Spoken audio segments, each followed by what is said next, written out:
College can lead to a life of meaning and purpose, but not everyone's path needs to lead to a 4-year degree.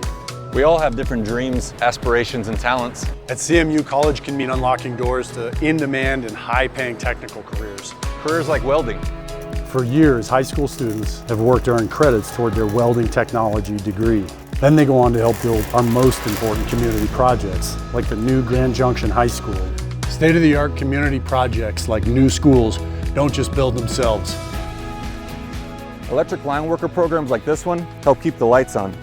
The Electric Line Worker program has graduated hundreds of certified professionals, many of whom are former D51 students, and they work tirelessly to make sure that our homes and businesses have the electricity they need when they need it.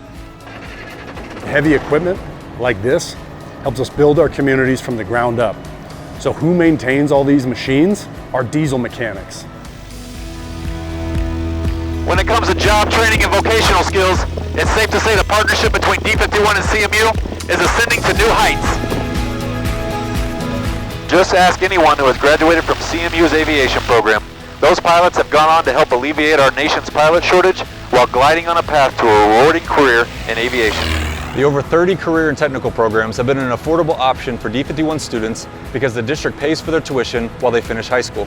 Moving forward, the time has come to announce the future of Western Colorado career and technical programming. And together, we're eager to see where our graduates lead our community to a place that's more vibrant and more prosperous in the years to come.